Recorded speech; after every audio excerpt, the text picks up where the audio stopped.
Mesdemoiselles, Messieurs, frères et sœurs, bonsoir. C'est toujours un honneur de parler de Dieu. C'est une grâce que Dieu m'accorde. C'est une bonne façon de se préparer pour le retour du Christ. Ce soir, demain soir et lundi soir, ce sera 3 sujets introductifs pour nous permettre d'approfondir les profondeurs de la croix. Donc ce soir, ce sera une introduction générale. Demain soir également, nous parlerons de l'humanité de Dieu, qui est un sujet explosif. L'humanité de Dieu, extraordinaire. Et lundi soir, l'incroyable bonne nouvelle de l'Évangile. Nous verrons si de toute éternité, ton avenir n'avait pas déjà été écrit de toute éternité. Ce sont ces 3 thèmes qui vont nous permettre petit à petit d'entrer dans les choses sérieuses sur la croix du Christ.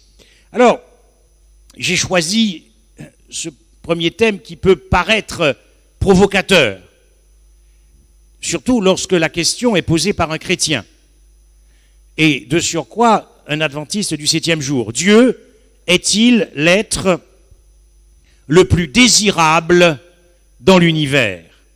Peut-être que certains ne se sont pas posé cette question jusqu'à maintenant. Peut-être que la question n'est pas venue à l'esprit, parce qu'elle est peut-être incongrue.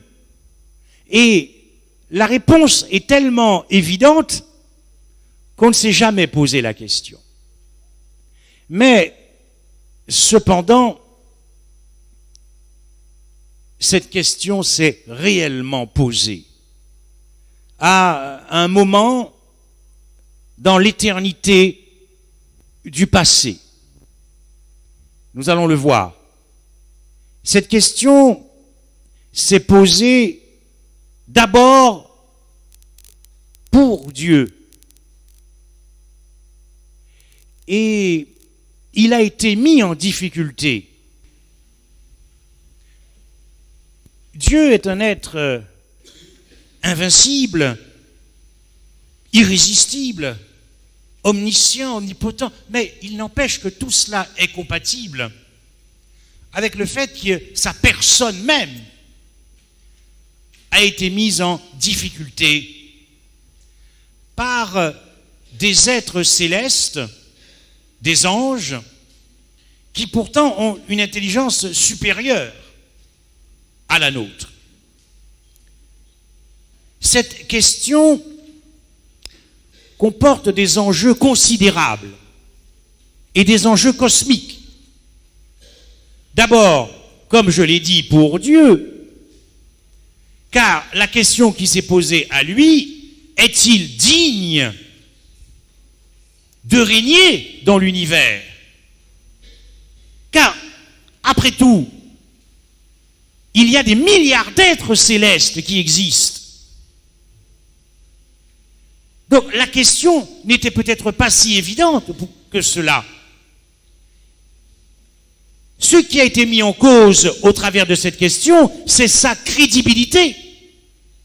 Est-il digne de régner dans l'univers? Et quand nous voyons à quel point il est difficile pour lui de régner dans nos cœurs, ne croyez pas que la question a été totalement résolue. Bien qu'elle ait été résolue à la croix, elle est à la fois résolue à la croix, mais elle est encore en devenir, cette question à résoudre. Il s'agissait pour lui de la stabilité de son règne pour l'éternité, la sécurité de son règne. Cette question, c'est bon maintenant? Ok. Cette question s'est posée également pour les anges. La question était de savoir pour les anges, est-ce que ce Dieu créateur peut garantir mon bonheur, les êtres célestes? Est-ce que Dieu peut garantir ma joie, ma liberté? Cette question, elle s'est posée enfin pour notre monde déchu. de façon plus intense à cause de l'introduction du péché. Le monde recherche la joie. Le monde recherche le bonheur. Le monde recherche la liberté. Le monde recherche le bien-être. Le monde recherche la sécurité. Et paradoxalement, le monde rejette Dieu. Alors, est-ce que ce Dieu que nous avons choisi serait-il ennemi du bonheur? Est-ce qu'il serait ennemi de la joie? Est-ce qu'il serait ennemi de la liberté? Est-ce qu'il serait ennemi du bien-être? Puisque le monde qui recherche tout cela rejette Dieu. Autrement dit, le Dieu que nous adorons serait-il le Dieu des interdits? Mais cependant, s'il est créateur, c'est donc bien lui qui a créé l'amour. C'est donc bien lui qui a créé la joie. C'est donc bien lui qui est l'auteur du bonheur. C'est donc bien lui qui a créé le sourire. Mais quel évangile avons-nous à présenter au monde si vous considérez qu'il est l'être le plus désirable dans l'univers? Quel évangile avons-nous en tant qu'adventistes du 7e jour? Un évangile qui puisse fasciner le monde, qui puisse ébranler le monde, qui puisse éblouir, émerveiller le monde. Qu'avons-nous à dire sur la personne du Christ? Qu'avons-nous à leur dire? Quel Dieu allons-nous présenter au monde si ce Dieu est réellement l'être le plus fréquentable dans l'univers? Et puis, cette question s'est également posée pour nous. Et elle se pose encore pour nous. Car je crois que l'on soit croyant, ou que l'on soit incroyant, ou mal croyant, cette question doit être résolue dans le cœur de chaque homme ayant vécu sur cette terre, et plus particulièrement dans les temps que nous vivons. Car le pire arrive, et cette question doit être résolue dans notre cœur si nous voulons triompher par la foi. Car la résolution de cette question précipitera ou ne précipitera pas le retour du Christ. Car nous savons que Dieu cherche une épouse, et que ça fait 6000 ans qu'il cherche son épouse, et que ça fait 6000 ans qu'il n'a pas encore trouvé son épouse. Cette question doit être résolue dans le cœur de chaque croyant, car de cette résolution dépendra le retour du Christ. Pour nous croyants, que cherches-tu quand tu as choisi Christ et quand tu t'es baptisé? Que veux-tu de Dieu? Qu'attends-tu de Dieu? Que cherches-tu, que veux-tu dans ta vie de tous les jours quand tu penses à Dieu? Qu'est-ce que tu veux finalement, au-delà d'être adventiste? Ce qui est une grâce dans la confusion des religions. Autrement formulé, pourquoi tu veux aller au ciel? Je me pose cette question dans mes prières avec Dieu, car je lui demande de sonder mon cœur là où je ne peux pas y aller au plus profond. Je lui demande d'y aller pour moi et de me révéler pourquoi je l'ai choisi. Pourquoi je veux aller au ciel, moi qui suis devant vous? Et vous qui m'écoutez, pourquoi voulez-vous aller au ciel? Ne croyez pas que cette question est inappropriée. Considérez la parabole des 10 vierges. Elles voulaient toutes aller au ciel. Mais cependant, il y en avait 5 qui étaient folles. La motivation n'était pas la bonne. Considérez la parabole des noces. Cet homme, ce roi qui fait des noces pour son fils, Matthieu 22, je crois. Il y avait un invité, il y avait des invités dans la salle des noces. Et voici que le roi vient et lui dit, mais mon ami, observez bien ceci, hein, ce n'est pas Dieu qui voulait le rejeter, mon ami.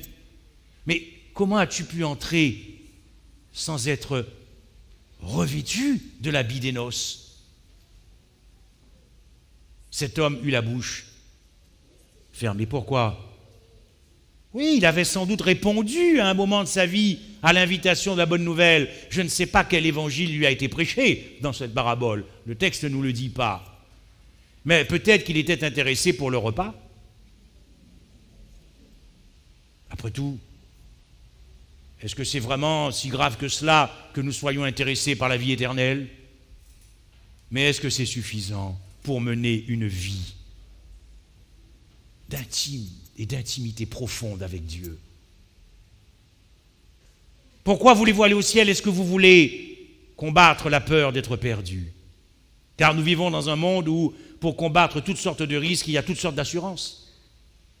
Assurance vie, assurance habitation, assurance voiture, assurance, et puis considérons Christ comme une police d'assurance de la vie éternelle, et puis c'est tout. C'est votre vie qui rend témoignage de la raison pour laquelle vous voulez aller au ciel. C'est votre vie. Ce n'est pas ce que nous disons, ce n'est pas ce que nous croyons.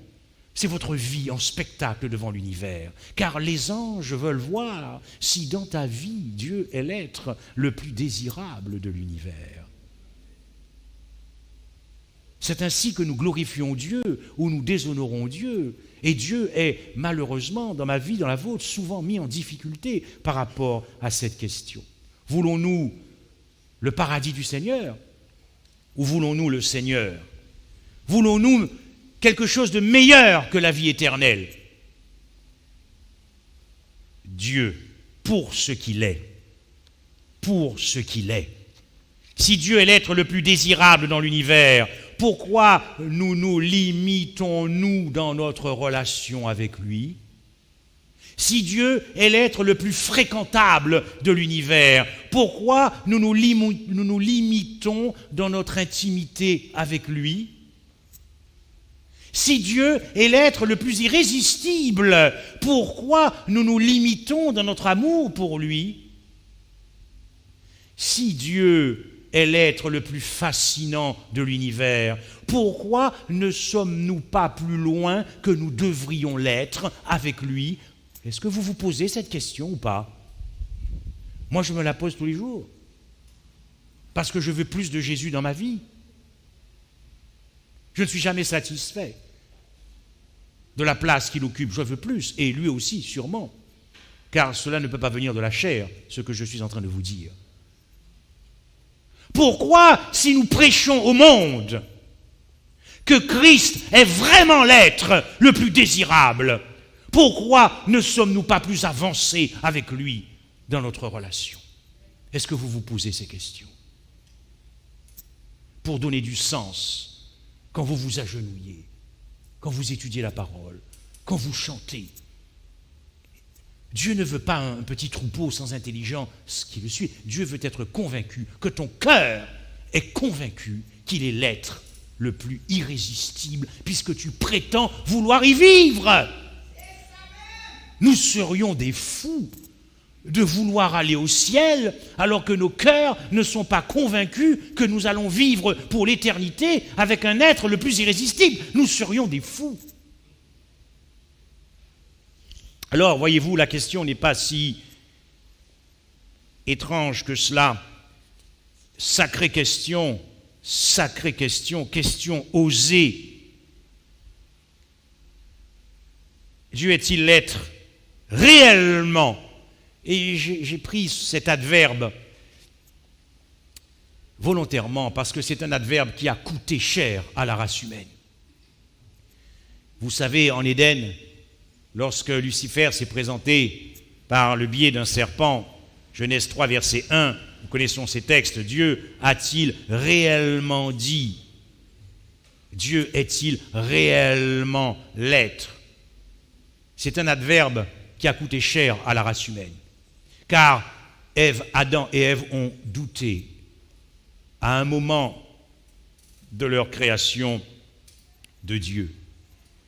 Cela a coûté très cher, car nous avons reçu en héritage ce qui s'est passé dans le cœur d'Adam et Ève lorsqu'ils ont douté de Dieu et qu'ils ont considéré qu'il n'était plus l'être digne de confiance. C'est ça le drame de notre race humaine. C'est ça le drame de l'histoire de cette humanité. C'est qu'à un moment donné, nous qui étions tous dans les reins d'Adam, Adam, le chef de l'humanité, le représentant de la race humaine, a douté de Dieu. Et voilà où nous en sommes. Ce Dieu qui était dans le cœur d'Adam l'être le plus irrésistible, à un moment donné ne l'était plus. Et c'est la rébellion qui a pris la place dans le cœur de l'homme. La rébellion, la haine, l'animosité, la méfiance. Et cette rébellion, elle a commencé au ciel. C'est ce que nous révèle Jean. Il y eut guerre dans le ciel. Michel et ses anges combattirent le dragon, et le dragon combattit avec ses anges, mais ils ne furent pas les plus forts, et leur place ne fut plus trouvée dans le ciel. Lucifer, mystère de l'iniquité, qui s'est séduit lui-même, a considéré à un moment de son existence, dans l'éternité du passé, que Dieu, pour lui, n'était plus digne de confiance. Devant le trône de Dieu. Cela s'est passé devant le trône de Dieu. Chérubin protecteur. Ne croyez pas que c'était facile pour Dieu. Dieu a été mis en problème à cause de l'une de ses créatures. Lucifer a considéré que la sagesse de Dieu, il y avait quelque chose qui ne tenait plus la route. Dans sa sagesse, il a remis en cause l'agapé de Dieu, sa sagesse, sa justice, sa loi. C'est ce que nous dit Pierre, car si Dieu n'a pas épargné les anges qui ont péché, mais s'il les a précipités dans les abîmes de ténèbres et les réserve pour le jugement, car si Dieu n'a pas épargné les anges qui ont péché. Ici, on veut nous faire croire que la loi a été abolie, mais il y a une loi dans le ciel. Et Lucifer s'est attaqué à cette loi de Dieu. Il n'en voulait plus de cette loi. Il considérait que Dieu était devenu un Dieu qui lui interdisait, qui ne pouvait pas ainsi accéder à une sphère d'existence plus élevée. Il ne voulait plus pas. Il était trop sage, estimait-il, pour qu'il soit dirigé par une loi.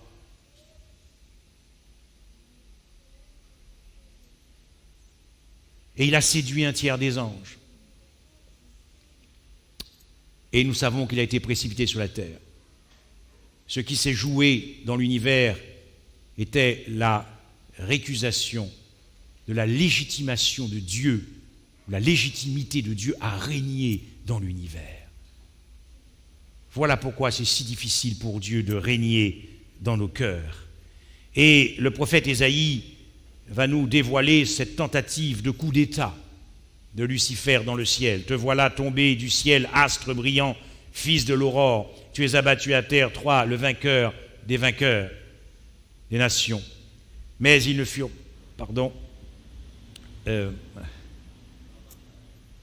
suis en marche arrière, et là,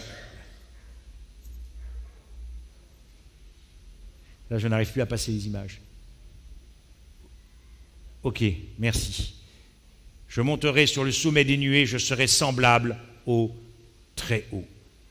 Et lorsque Lucifer s'est présenté avec cette mentalité et cette conviction que Dieu n'était plus digne, il a voulu ainsi séduire Adam et Ève. Et il a pris naturellement l'opportunité qui se présentait à lui, c'était l'arbre de la connaissance du bien et du mal, cet arbre défendu. Et il a indiqué à nos premiers parents que s'ils mangeaient de ce fruit, ils accéderaient ainsi à une sphère d'existence plus élevée. Accéder à une sphère d'existence plus élevée. Mais Qu'est-ce que cela veut dire? Accéder à une sphère d'existence plus élevée, plus de bonheur, plus de joie, plus de bien-être. Donc Dieu ne serait pas l'ami du bonheur, mais Dieu serait l'ennemi du bonheur, puisqu'il te défend de manger ce fruit qui te donnerait accès à une vie augmentée. Et voilà comment, petit à petit, ce courant puissant d'amour qu'il y avait pour Dieu s'est retourné et s'est centré sur soi-même. Plus de moi, plus de promotion de moi, plus d'ivresse de moi, plus d'élargissement du moi, plus, le moi devenant plus fréquentable que Dieu. C'est ainsi que le péché a pris naissance dans nos cœurs. Voilà comment la chair est devenue plus désirable que Dieu. Terrible, n'est-ce pas? Et lorsque Dieu est descendu du ciel pour faire ses preuves, ah, qu'est-ce que j'aime ça! Ah, c'est beau ça. Dieu qui descend du ciel, prenant sa responsabilité pour venir faire une démonstration et répondre à cette question. Est-il l'être le plus désirable ou peut-il redevenir l'être le plus désirable dans le cœur du pécheur? Il va descendre faire cette démonstration. Et comment l'avons-nous reçu?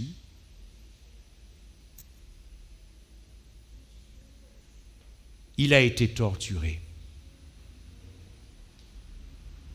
Il a été massacré. Pardonnez-moi cette expression. La race humaine a tabassé Dieu. Est-ce que vous comprenez ce qui s'est passé? Je ne parle ici que des souffrances physiques. Nous avons levé la main sur Dieu. Mais qui sommes-nous? Qu'est-ce que le péché a fait de nous?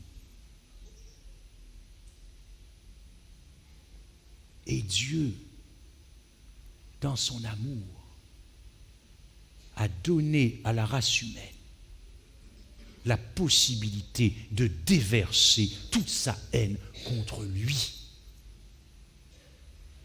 Mes frères et sœurs, nous devrions prêcher davantage les souffrances du Christ. Nous comprenons ainsi toute notre laideur spirituelle. Nous comprenons ici notre néant, notre misère. Nous comprenons à quel point nous sommes nus de cette nudité dont il est écrit. Qui t'a appris que tu étais nu? Nous avons tabassé Dieu. C'est effrayant ce que le péché a fait de l'homme. Nous sommes les êtres les plus dangereux de l'univers. Considérez ce qu'il y avait dans le cœur des anges lorsqu'ils ont vu celui qu'ils considèrent comme l'être le plus merveilleux de l'univers se faire torturer et massacrer par des êtres comme nous. C'est ce que dit Ésaïe 52, verset 14. De même qu'il a été pour plusieurs un sujet d'effroi, tant son visage était défiguré, tant son aspect différait de celui des fils de l'homme. Il y a des versions qui disent qu'il était devenu un monstre. Il n'avait plus l'apparence d'un homme, chers amis. Il n'avait plus l'apparence d'un homme. Il n'avait plus l'apparence d'un homme. Il a subi 2 séances de flagellation. Une première séance de flagellation comme une peine substitutive à la croix, parce que Pilate ne voulait pas qu'il soit crucifié. Donc il a présenté un Christ qui avait été fouetté au moins de 39 coups, pensant que Israël allait dire c'est bon. Et puis quand Israël a hurlé, possédé par des démons, crucifie-le, crucifie-le, Pilate a fait de nouveau une seconde séance de flagellation comme une peine complémentaire à la crucifixion. C'est ce que nous dit le psaume. Des laboureurs ont labouré mon dos, et ils y ont tracé de longs sillons, car ces fouets, à l'époque, l'Empire romain, des lanières de cuir, et au bout de ces lanières, du métal et des ossements. Voilà ce que nous avons fait, la race humaine, de ce Dieu, parce que nous étions convaincus qu'il n'était pas l'être le plus désirable dans l'univers. Dans Ésaïe 50, verset 6, « J'ai livré mon dos à ceux qui me frappaient. » Nous avons fracassé la tête du Christ. Nous avons frappé son visage. Je n'ai pas dérobé mon visage aux ignominies et aux crachats. Voilà comment la race humaine a accueilli Dieu qui se faisait homme pour faire ses preuves. Voyez-vous, s'exposer à cette question, est-ce que Dieu est l'être le plus désirable de l'univers, c'est confronter la réalité de notre cœur, c'est questionner notre cœur, c'est convoquer notre cœur, c'est examiner l'intériorité de notre foi, l'essence de notre foi, l'épaisseur de notre foi, la consistance de notre foi. Cette question est existentielle, est essentielle et prioritaire pour chaque homme et principalement pour les croyants. Jésus dira, trouverai-je la foi sur la terre quand je reviendrai? Jésus dira, l'agapé du plus grand nombre se refroidira. Et Paul nous invite à examiner notre foi. Nous pouvons penser avoir choisi Christ. Nous pouvons penser avoir résolu cette question en devenant adventistes du 7e jour. Il ne faudrait pas confondre entre notre choix intellectuel de nos doctrines, qui font que nous sommes adventistes et pas catholiques, qui font que nous sommes adventistes et pas, j'allais dire protestants, c'est pas exactement ça, mais évangéliques ou d'autres dénominations. Nous pouvons devenir adventistes parce que nous avons été convaincus intellectuellement sur la question du sabbat. Nous pouvons avoir choisi d'être adventistes du 7e jour parce que nous avons une bonne compréhension de la prophétie. Mais est-ce que nous avons résolu ce problème du cœur? Le cœur. Car avec Dieu, tout est affaire de cœur. Et il nous a donné le mariage pour qu'on pige ça, qu'on comprenne ça une fois pour toutes. Le cœur. La justification par la foi, c'est une affaire de cœur, c'est une histoire de cœur, et uniquement une histoire de cœur.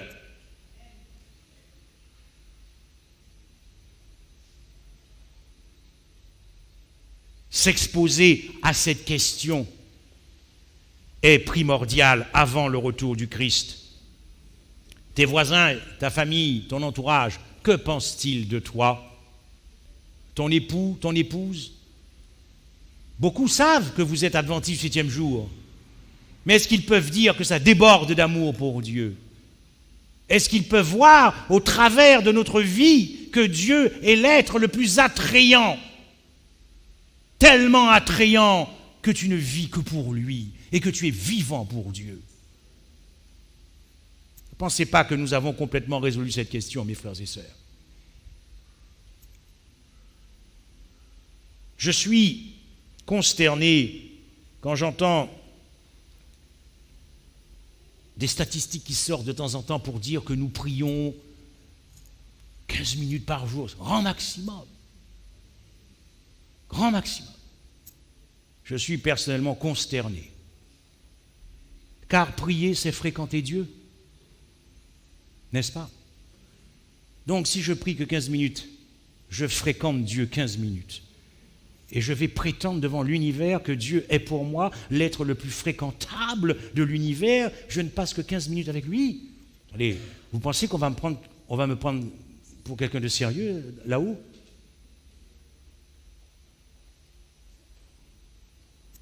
Maintenant, on n'étudie plus la parole de Dieu. Quand j'étais petit, je ne vous cache pas que j'étais fier d'être adventiste. Parce que quand je voyais comment mon père, avec sa Bible, mettait tout le monde par terre avec des études bibliques, Nous étions le peuple du livre et on avait peur des adventistes. On avait peur d'aller discuter de la parole de Dieu, ex-adventistes. Mais lire la parole de Dieu, c'est fréquenter Dieu. Comme je l'ai dit ce matin, c'est recevoir un nouveau dévoilement de la face du Christ. Mais si vous n'étudiez pas la parole de Dieu, je ne dis pas la lire, je dis l'étudier, ou si vous ne l'étudiez plus, mais vous ne fréquentez plus Dieu. Et nous allons dire en même temps que c'est l'être le plus fréquentable. Il y a un problème, n'est-ce pas? Alors nous n'avons plus le temps.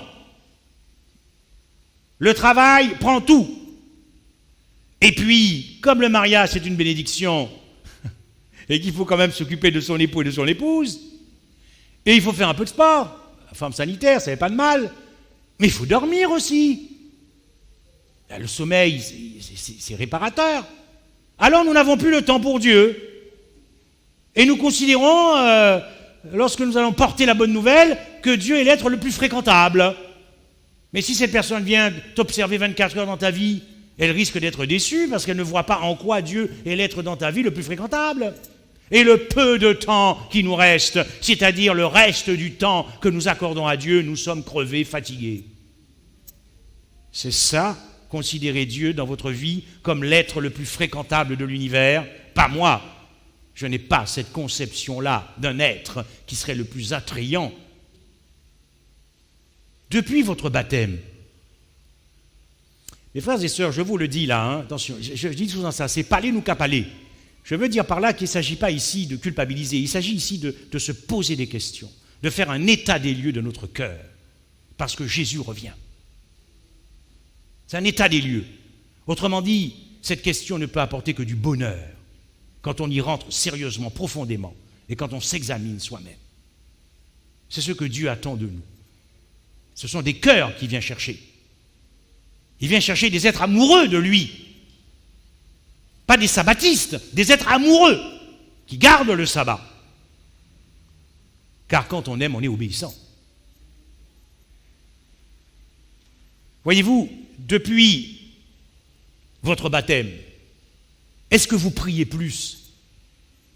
Est-ce que vous vous êtes posé cette question? Est-ce que vous regardez chaque année, comme ça, dans votre relation avec Christ, ah ben tu vois Seigneur, je te loue plus que l'année dernière, mais je suis heureux. Je suis heureux, Seigneur, parce que tu peux constater que je suis tellement prisonnier de mon amour pour toi que je passe encore plus de temps en prière. Je veux plus de Jésus, plus de Jésus. Ou vous avez moins de Jésus dans votre vie, moins de Jésus, moins de Jésus, moins de Jésus, plus de Jésus, moins de Jésus. C'est ainsi que l'on peut décider si Dieu est l'être le plus fréquentable dans ta vie ou pas, le plus attrayant. Vous voyez, ce n'est pas une doctrine, Dieu. Dieu est un être qui a un cœur. Et nous allons voir à quel point tu as été aimé à la croix.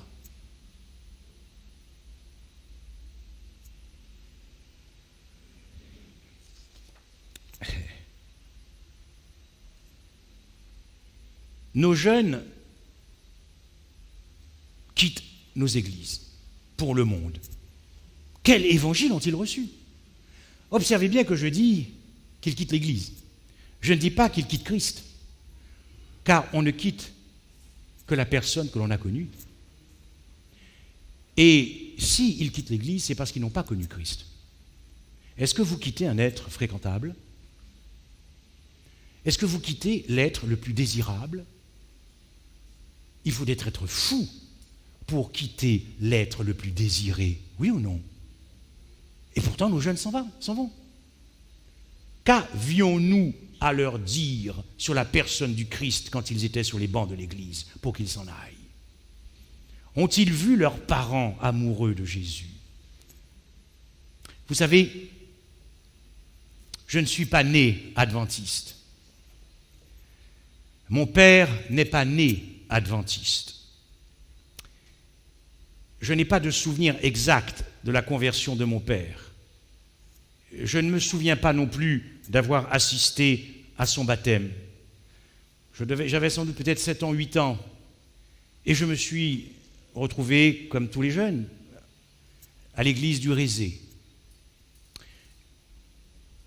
Je me suis baptisé à Sainte-Anne, à 15 ans, je crois. Donc mon nom était inscrit sur le registre. Je me suis retrouvé à l'église par la puissance de l'autorité parentale. Mais j'étais fasciné par la foi de mon père. J'étais admiratif de la foi de mon père. Et toute ma vie, même pendant toutes ces années de rébellion contre Dieu, j'étais marqué dans mes entrailles par sa relation qu'il avait avec Dieu. C'était pour moi plus qu'un père. Je ne saurais vous décrire cela.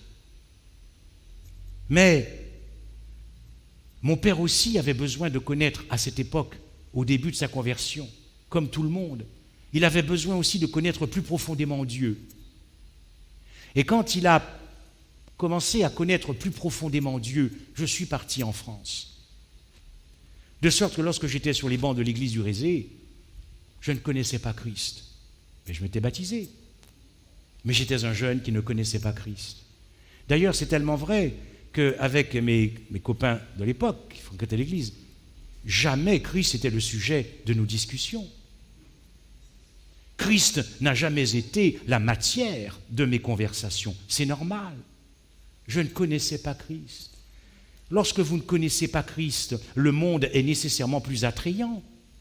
Et pour moi, je suis parti en France, et là, ça a été à fond la caisse. C'est-à-dire que pour moi, le monde était plus attrayant que Dieu.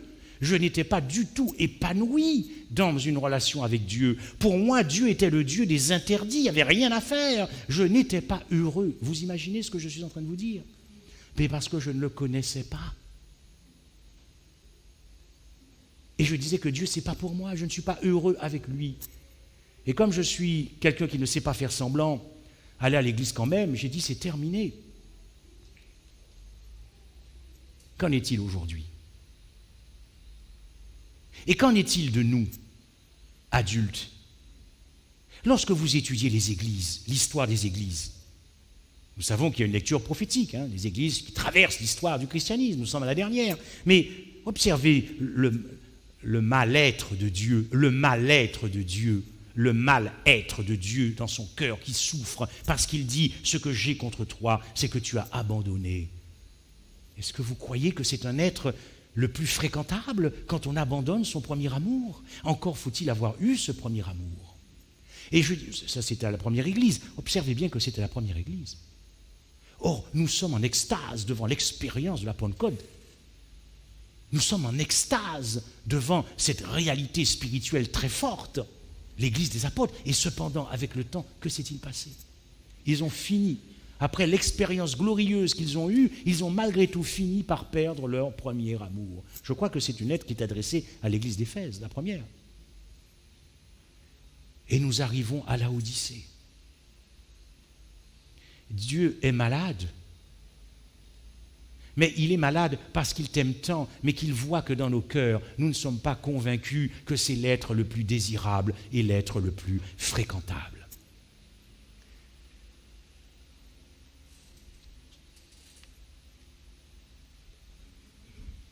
Jésus nous dit ce soir, la vie éternelle, c'est qu'ils te connaissent. Vous savez, en hébreu, c'est fort ça, c'est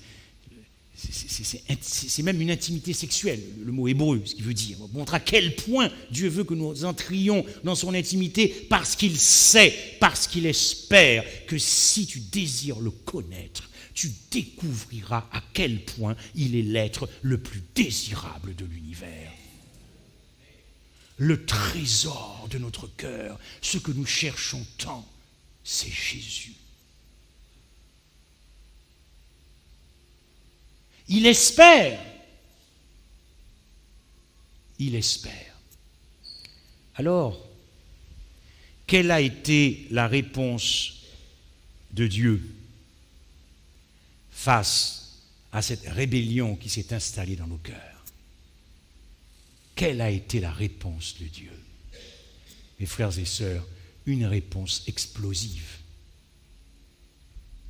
Une réponse qui a fracassé l'intelligence des êtres célestes.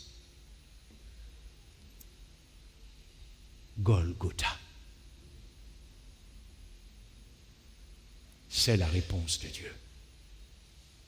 Face à tant de haine qu'il y a dans nos cœurs, voilà pourquoi les démons veulent enlever de l'Évangile la croix. Voilà pourquoi les démons veulent éliminer qu'on ne prêche pas la croix. Parce que c'est la réponse de Dieu à la question: est-il l'être le plus désirable dans l'univers?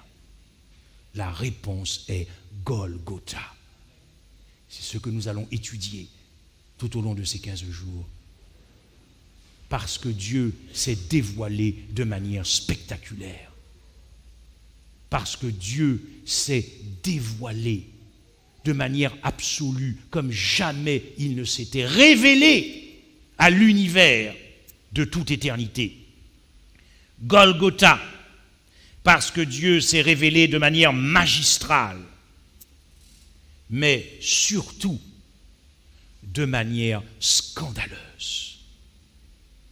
Je l'ai dit ce matin, tout ce qui concerne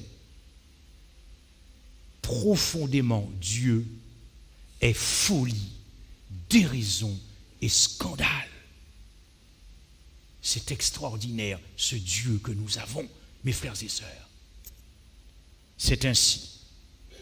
Voilà pourquoi il dira dans 2 Corinthiens 4, verset 6, « Car Dieu qui a dit la lumière brillera du sein des ténèbres, oui, du sein des ténèbres, de cette rébellion des ténèbres qu'il y a dans nos cœurs, la rébellion qu'il y a dans nos cœurs, la haine, l'animosité, la méfiance. Dieu a dit qu'il fera briller nos cœurs de la lumière de Golgotha. Parce qu'il est descendu faire la démonstration qu'il est l'être le plus désirable de l'univers. C'est la raison d'être de l'Évangile. Un évangile qui a innocenté Dieu, un évangile qui a justifié Dieu. C'est la réhabilitation de Jésus-Christ comme Seigneur des seigneurs et Roi des rois. Voilà pourquoi l'ennemi ne veut pas que l'on sache, que le monde le sache, et jette un voile. Comme dit l'apôtre Paul, si notre évangile est encore voilé, il est voilé pour ceux qui périssent, pour les incrédules dont le Dieu de ce siècle a aveuglé l'intelligence, afin qu'ils ne vissent pas briller la splendeur de l'évangile, de la gloire du Christ, qui est l'image de Dieu. Lorsque nos cœurs seront convaincus que Dieu est l'être le plus fréquentable, je puis vous assurer que nos prédications seront puissantes et bouleverseront le monde. Quelle fut la réponse de Dieu? Golgotha. Parce qu'à Golgotha, écoutez bien ceci, nous allons travailler beaucoup là-dessus. Parce qu'à Golgotha, Dieu a amené son Fils à connaître la réalité absolue de la perdition. Souvent, lorsque nous abordons cette question de la mort du Christ, de la malédiction, de la seconde mort, nous avons toujours une arrière-pensée. Et cette arrière-pensée, c'est la résurrection, qui fait partie de l'Évangile. Et donc, on a du mal à comprendre comment Dieu peut amener son Fils à connaître la réalité de la perdition et dans le même temps, l'incroyable bonne nouvelle de la résurrection. Je vais vous démontrer au cours de ces conférences que ces deux réalités ne sont pas contradictoires dans la conscience vécue par Christ. C'est-à-dire que Jésus-Christ a réellement connu ce qu'est la perdition dans sa conscience. Parce que tant que nos cœurs auront des doutes, tant que nos cœurs ne seront pas convaincus que Christ s'est réellement perdu, il ne sera jamais dans nos cœurs l'être le plus fréquentable. Mais lorsque nous finirons par saisir ce qu'est la réalité de la perdition, ce que Christ a vécu, alors il sera l'être le plus incroyable de l'univers. Il s'est perdu pour des êtres comme nous qui l'avons tabassé, massacré, torturé, parce que nos cœurs doivent être aussi convaincus que tu es l'être le plus chéri de Dieu. C'est pas beau ça? Je le dis souvent, c'est meilleur qu'un médicament, ça. Hein. C'est vrai, n'est-ce pas? Oui, c'est meilleur qu'un antibiotique. Hein. Je m'excuse s'il y a des médecins ou des infirmiers dans la salle, mais quand tu te lèves le matin et au lieu de passer 36 000 heures devant une glace, tu n'as pas besoin de ça. Pourquoi faire? Tu es l'être le plus aimé par Dieu. Pourquoi passer autant de temps dans une glace? Qu'est-ce qu'on a à faire à se maquiller? Tu es l'être le plus aimé de Dieu. Tu es l'être le plus chéri de Dieu. Tu es l'être le plus précieux pour Dieu. Waouh! Mais ça devrait péter de joie. Et le monde devrait en être jaloux de ça. À cause de Golgotha. À cause de Golgotha. Tu es l'être qui a le plus de prix dans l'univers. À cause de Golgotha. Tu es l'être le plus honoré par Dieu à cause de Golgotha. Tu es l'être le plus aimé de Dieu. Ce que dit en hébreu, Resed, un amour d'entrailles, matriciel, du sein maternel, un amour d'utérus, un amour maternel, paternel, rien que pour toi. Encore faut-il connaître les profondeurs de la croix pour comprendre et apprécier à quel point nous sommes les êtres les plus aimés de Dieu. Mais qui sommes-nous? Des pécheurs. Qui sommes-nous? De la laideur spirituelle. Qui sommes-nous? De la vanité, de l'égocentrisme et de l'orgueil. Mais c'est plus fort que Dieu. C'est plus fort que lui. Il ne peut pas faire autrement que de t'aimer. C'est plus fort que lui. Croyant comme incroyant, c'est pareil. Il ne peut pas faire autrement car son amour est agapé. Inconditionnel, désintéressé. Lui qui n'est que beauté. Lui qui n'est que pureté. Lui et nous qui sommes que laideurs. Christ sur la croix était comme sur une chaire, là, pour faire la démonstration de cet amour sans égal de Dieu pour toi et qu'il était l'être le plus désirable. Dieu a fait une démonstration incroyable de son amour à Golgotha. Ce que l'Écriture appelle la gloire de son amour, la gloire de la croix. Dieu devait faire un choix entre son Fils, qui était digne d'exister, et nous qui étions dignes de mourir. Souvent j'entends dire « ma récompense ». De quoi parlons-nous ? Non. Car le salaire du péché, la récompense, ta récompense et ma récompense, c'est la mort. Nous n'étions pas dignes d'exister. Il faut que nous comprenions ça aussi. Peut-être que ça arrêtera les disputes et les querelles dans nos églises. En contemplant la face du Christ, c'est beaucoup mieux. Nous n'étions pas dignes d'exister. Quand vous parlez du ciel, ne parlez pas de récompense, mais d'espérance. De grâce. Car si c'est par récompense, c'est plus par la grâce. La récompense, c'est quelque chose qui est dû. Non. Le ciel nous était fermé. Il faut que nous comprenions ça aussi. Hein. Le ciel nous était fermé. C'est une grâce. Mais apprenons à vivre par grâce. En remerciement. Tout doit être que remerciement pour le Seigneur, reconnaissance, gratitude de cœur, réponse du cœur. Ça doit bouillonner pour le Seigneur quand nous comprenons les profondeurs de la croix. Donc, Dieu a fait un choix.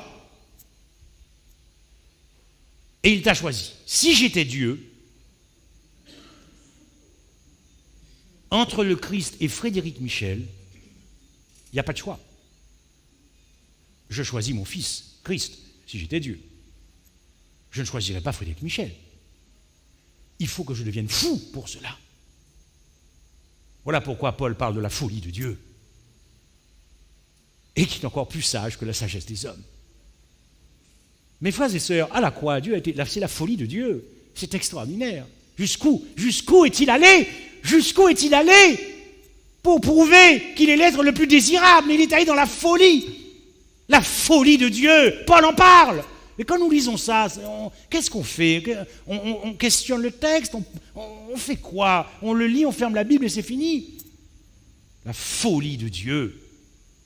Car il a considéré que ta vie était plus digne que celle de son fils. Golgotha, il a considéré que ta vie avait plus d'importance que son fils. Golgotha, tu es digne d'exister. Il, lui, à la croix, n'est pas digne d'exister. C'est Golgotha, c'est la folie de Dieu. Voilà pourquoi je dis que tout ce que nous avons à dire de plus profond sur Dieu est à la croix, parce que tout ce que nous avons à dire de Dieu à la croix est scandaleux, parce qu'il m'a choisi moi.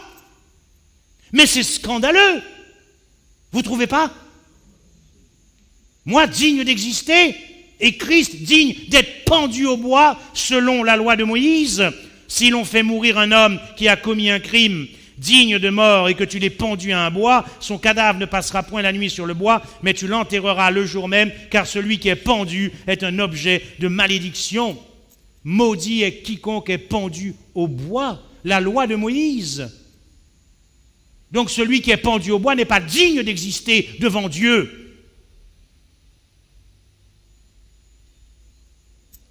C'est ça, la gloire de la croix.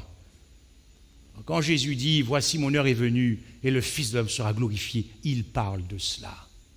Il parle du choix qu'il accepte aussi de faire, c'est-à-dire de perdre son Père éternellement pour toi. Mais est-ce que nous marquons une vie de reconnaissance, mes frères et sœurs?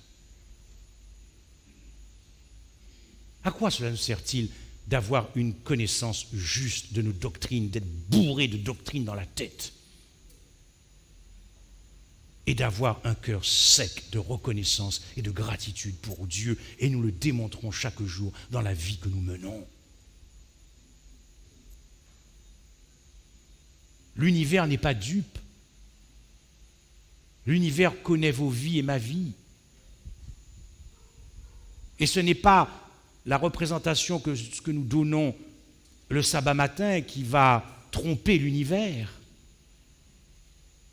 Car Dieu connaît nos cœurs.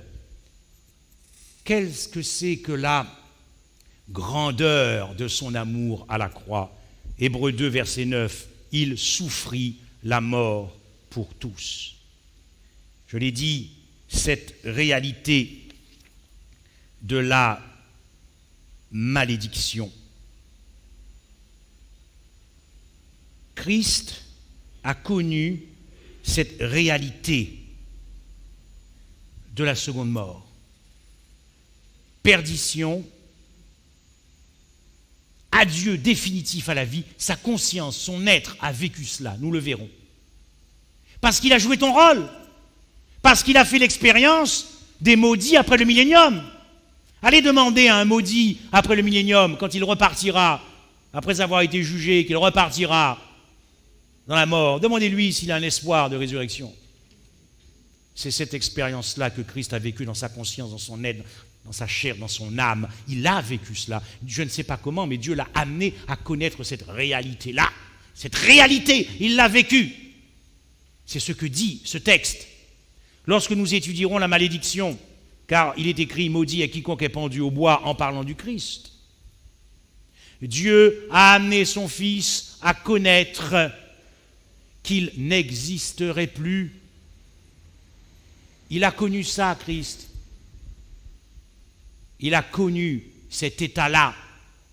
Et l'espérance de la résurrection n'a absolument rien aboli ni altéré dans sa conscience lorsque pendu au bois, il était à ta place. Il jouait ton rôle. ton expérience de pécheur, c'était là, c'est lui qui est pendu au bois. Il doit passer par cela, sinon il n'a pas goûté à cette mort à notre place. Il n'y a pas goûté, il devait y goûter. Il devait passer par cet état de ce que connaîtront les pécheurs parce qu'il voulait éviter cela aux pécheurs. Il faut que quelqu'un prenne notre place dans cette perdition éternelle. Il a connu cette réalité. Regardez à propos de la malédiction ce que dit la loi de Moïse dans Deutéronome 28, verset 23. Le ciel sur ta tête sera d'airain. Lorsque le ciel, il est fermé. N'espère plus quoi que ce soit. Le ciel est fermé. Et la terre sous toi sera de fer. Quand tu y seras, c'est terminé. Tu es enterré pour toujours. Voilà ce que Christ a vécu. Dans Deutéronome 29, verset 20, il est dit à propos de ceux qui sont maudits, mais la colère et la jalousie de l'Éternel s'enflammeront contre cet homme. Toutes les malédictions écrites dans ce livre, Christ a porté toutes les malédictions à la croix. Les malédictions écrites dans ce livre reposeront sur lui et l'Éternel effacera son nom de dessous les cieux. Christ a vécu cela parce que c'était ton expérience. C'était là où tu devais aller. Il a connu cette réalité. C'est-à-dire qu'à un moment donné, quand Christ est à la croix, il sait, et c'est la résolution de son cœur. Ça, c'est travailler l'intériorité du sacrifice. C'était la résolution de son cœur, la disposition de son cœur à se perdre éternellement pour que toi, tu vives à sa place éternellement. C'est toute la grandeur de l'amour de Dieu pour toi. Il a osé renoncer à l'éternité. C'est ce qu'il veut dire quand il dit « Pourquoi m'as-tu abandonné ?» Nous allons travailler sur ces versets aussi. Un verset que j'aime beaucoup aussi. Pour celui qui est maudit, le terme hébreu signifie la même chose, dévoué par interdit. Il est dit, aucune personne dévouée par interdit ne pourra être rachetée, elle sera mise à mort. Christ ne pouvait pas te sauver et se sauver en même temps à la croix, ce n'était pas possible. Il a connu cette réalité pour toi, rien que pour toi. Voilà ce que l'ennemi veut voiler, pour te séduire et faire croire que Dieu ne serait pas l'être le plus fréquentable. Quelle est la hauteur de cet amour? Et ça, c'est incroyable. Nous travaillerons là-dessus aussi. Jésus est descendu du ciel. Vous voyez, je parle de hauteur. Parce que dans le ciel, c'est celui qui s'abaisse qui prend de la hauteur. Ce n'est pas celui qui veut monter, car Babylone est tombée. C'est celui qui s'abaisse. Dieu est descendu du ciel pour venir te demander pardon. Attrape ça. C'est Golgotha. Dieu est descendu du ciel pour venir te demander pardon.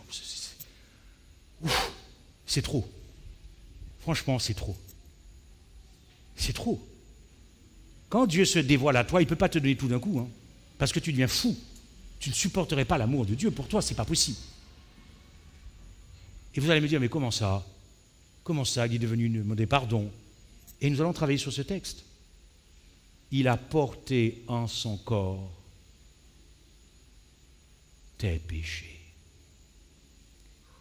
C'est-à-dire qu'il s'est déclaré volontairement coupable devant l'univers de tous les péchés que nous avons commis, de tous les péchés que nous avons subis, de tout le mal que nous pensons que Dieu nous a fait. Il s'est déclaré volontairement coupable devant l'univers de tous, de tout et devant tous, de tous les aspects du péché, condamnation, mort, culpabilité, maladie, mauvais traits de caractère, drame psycho-émotionnel depuis l'enfance ou même depuis l'utérus. Il s'est dit, Père, c'est moi. C'est moi.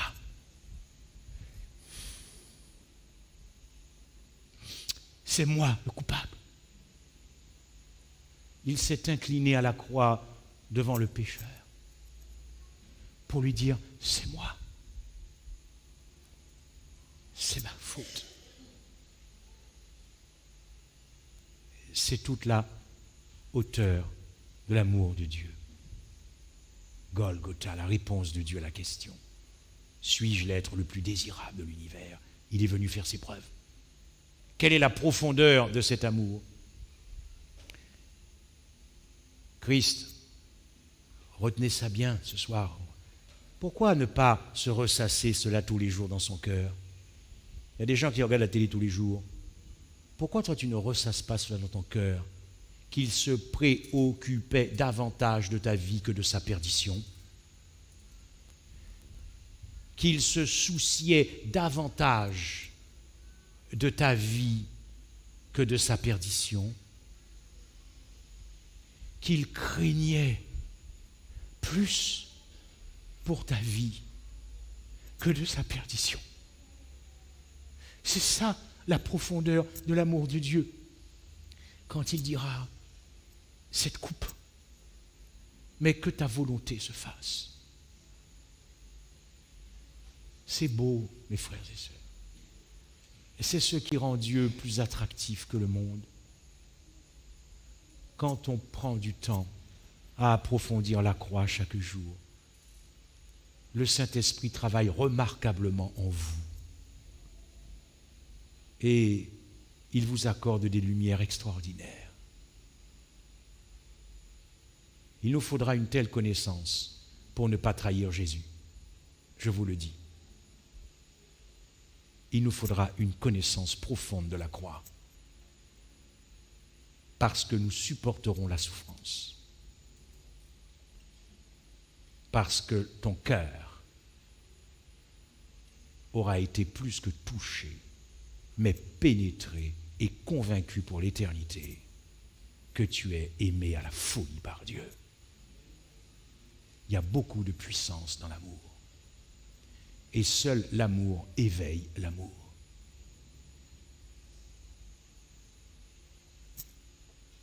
Quant au scandale de la croix, l'amour scandaleux, car selon la loi de Moïse, et je vais commencer à conclure,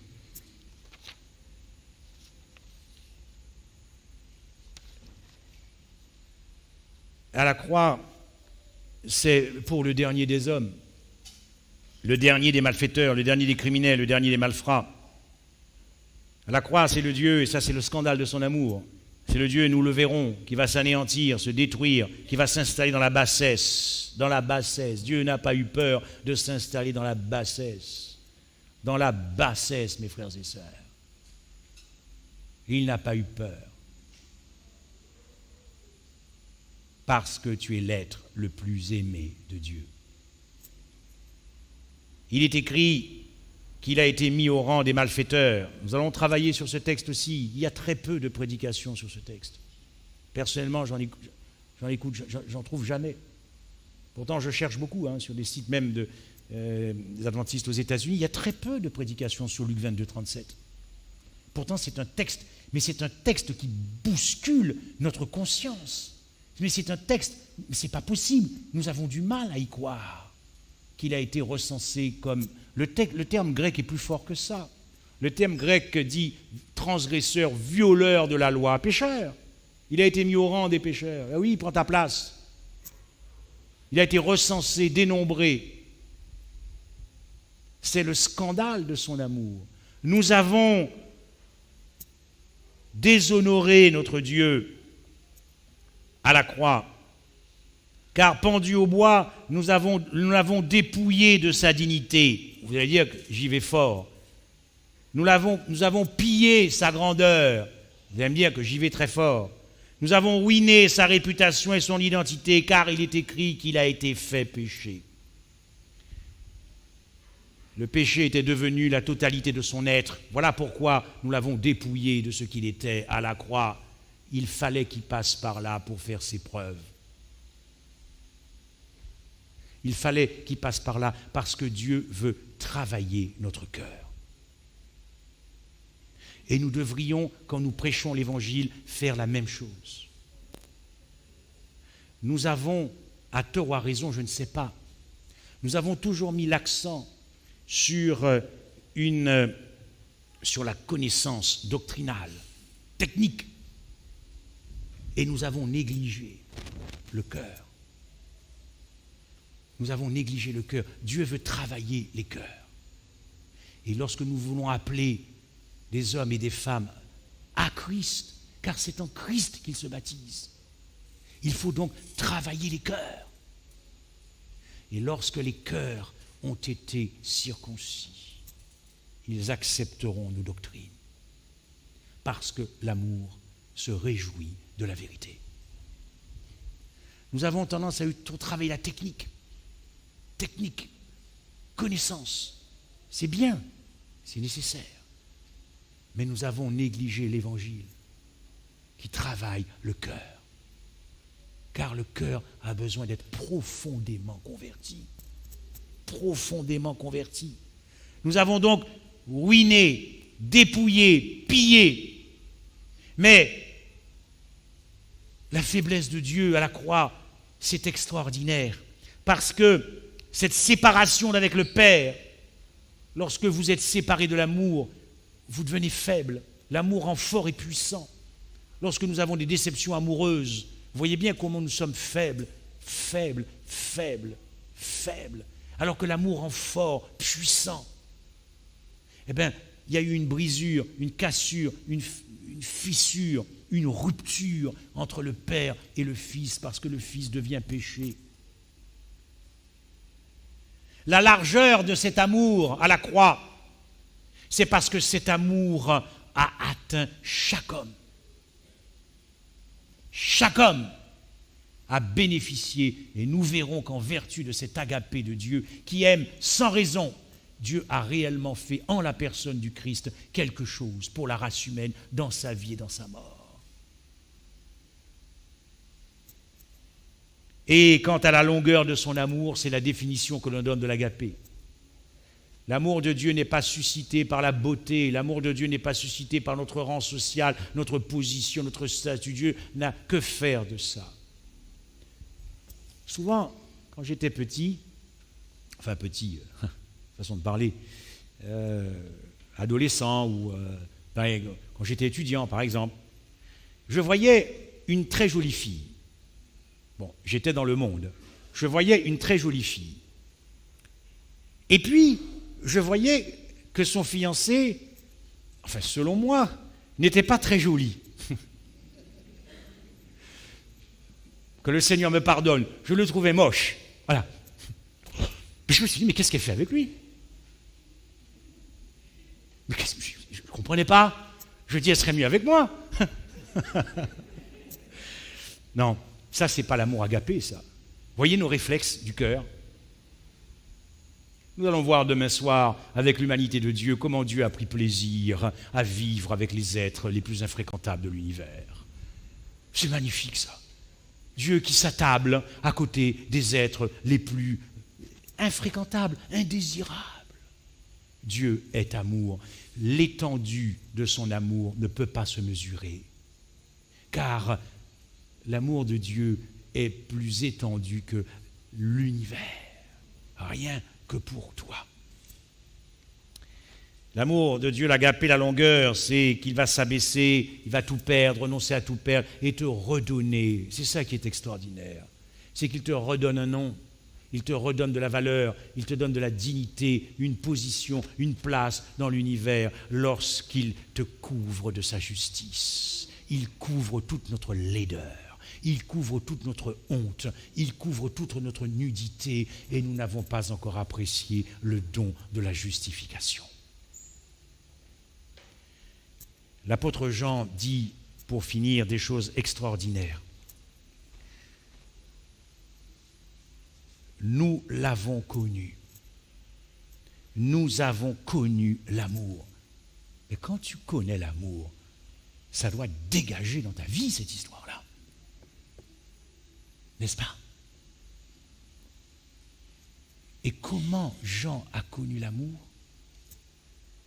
En ce qu'il a donné Golgotha.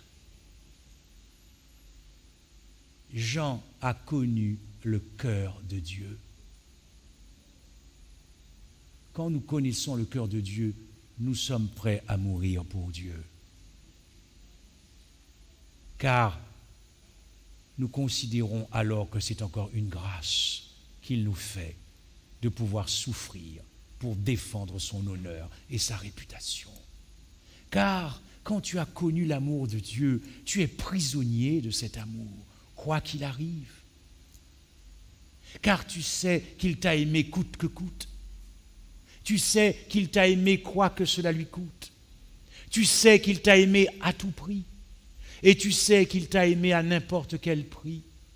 Et tu lui donnes tout en retour par amour, car l'amour éveille l'amour. Et il dira dans Jean 4,10, et cet amour consiste, je résume, Golgotha. Observez bien ceci. À quelles conditions pouvons-nous dire que nous avons connu le cœur de Dieu? Que si nous avons apprécié les profondeurs de Golgotha. Il n'y a pas d'autre moyen possible pour connaître l'amour. Dans 1 Jean 4, verset 16, « Et nous avons connu l'amour, et nous y avons cru. » Un texte qui ressemble beaucoup avec celui que nous avons vu ce matin, celui qui a vu la face du Christ, celui qui a connu Dieu, qui a connu son cœur et qui y croit. Comment pouvons-nous dire que nous croyons? Comment pouvons-nous dire que nous sommes des hommes et des femmes de foi si nous avons connu l'amour de Dieu, si nous avons connu Golgotha, le cœur de Dieu? Golgotha. Jean nous dira, pour nous, nous l'aimons parce qu'il nous a aimés le premier. À quelles conditions pouvons-nous dire et être certains que nous l'aimons? Si nous avons compris en démonstration la profondeur de son amour pour nous. Comme je vous l'ai dit, pendant plus de 30 ans, et plus encore, le monde fut pour moi irrésistible, parce que je ne connaissais pas Christ. Et j'avais des positions doctrinales bien affirmées, parce que j'étais convaincu, quand j'étais petit, par l'enseignement de mon père, que nos doctrines étaient conformes à la parole de Dieu. Mais je n'avais pas connu Christ. Donc, le monde, et je l'ai cru pendant trop d'années. Et puis, il s'est passé quelque chose d'extraordinaire dans ma vie. Alors que je ne cherchais pas du tout à connaître Dieu. Le 1er décembre 2008, j'ai, par la grâce de Dieu, entendu et vu pour la première fois une prédication puissante sur la croix comme je ne l'avais jamais vue ni entendue de ma vie en 45 ans. Dieu m'attendait au virage. Je n'avais jamais vu une prédication si profonde sur la croix. Je n'avais jamais entendu une prédication aussi profonde sur la croix qui a révolutionné ma vie. Mon épouse qui est là ce soir pourrait vous le dire, parce qu'elle a connu l'homme que j'étais autrefois, qui aimait tant le monde. Dieu m'a permis de contempler la croix quand j'ai vu mon père dans son cercueil, le 1er décembre 2008, au funérarium de Pointe-à-Pitre. Et je savais que jamais je ne serais plus le même homme. Voilà pourquoi je prêche la croix. Parce que je sais qu'il n'y a que ça qui nous donnera la victoire. Mes frères et sœurs, Dieu ne veut pas que nous l'impressionnons avec nos œuvres, nos œuvres, nos œuvres. Nous ne sommes pas équipés pour impressionner Dieu, mais laisse Dieu impressionner ton cœur. Il nous a donné rendez-vous pendant ces 15 jours. Ne gardez pas ces messages pour vous. Vous pouvez sauver une âme. Si vous pensez en ce moment à un ami que vous aimez beaucoup, à une amie que vous aimez beaucoup, à un parent que vous aimez beaucoup, à un collègue que vous aimez beaucoup, Dieu compte ce soir sur toi pour qu'il puisse impressionner son cœur. Pensez-y, c'est aussi une façon d'être reconnaissant et de dire à Dieu, envoie-moi, que puis-je faire pour toi alors que l'on va parler de la croix pendant ces 15 jours à Capester. C'est l'histoire d'un homme qui tombe dans une fosse profonde. Il ne peut plus en sortir et il appelle au secours, nuit et jour. Un homme passe et lui dit, il regarde dans la fosse profonde, il ne voit rien d'ailleurs, il lui dit, écoute, c'était un professeur de yoga, je te propose de méditer. 3 méditations. Et puis tes pensées seront purifiées, et tes souffrances seront purifiées, et il s'en va. Mais cet homme est resté dans la fosse. Et puis, le second jour, un professeur de philosophie passe et lui dit, mon ami, la fosse n'existe pas. Tu n'existes pas. Tout n'est qu'illusion. Et cet homme s'en va. Mais l'homme est resté dans la fosse. Et puis, le 3e jour, c'est un bouddhiste qui passe et lui dit, mon ami, si tu fais des œuvres, bon, tu vas mourir, mais peut-être que tu vas t'incarner en oiseau et tu finiras bien par sortir de la fosse. Mais cet homme est resté dans la fosse. 4e jour, un religieux passe et lui dit, t'as qu'à prier 5 fois par jour. Et peut-être que le divin daignera peut-être venir te sortir de la fosse. Et il s'en va. Mais cet homme est resté dans la fosse. Et puis, un psychanalyste passe. Et il dit, tu sais, mon ami, l'essentiel, ce n'est pas de te faire sortir de la fosse. Tu fais fausse route. L'essentiel, c'est de savoir pourquoi tu es tombé. Qu'est-ce qui t'est arrivé pour être tombé dans la fosse? C'est ça l'essentiel. Et il s'en va. Mais cet homme est resté dans la fosse. Le 6e jour, un magistrat passe et il lui dit, mon vieux, tu as commis un crime, tu es dans la fosse, tu mérites ta sanction, et il s'en va. Et puis, le jour du sabbat, un homme passe. Un homme descend dans la fosse, le fait remonter et lui dit, je dois prendre ta place. La croix, Golgotha, c'est la plus belle déclaration d'amour de Dieu envers l'homme, de toute éternité. C'est la plus belle déclaration d'amour de toute éternité de Dieu envers le pécheur. Golgotha, la croix, c'est la plus belle histoire d'amour de ta vie. C'est-à-dire, c'est la plus belle histoire d'amour de Dieu pour l'homme. Amen.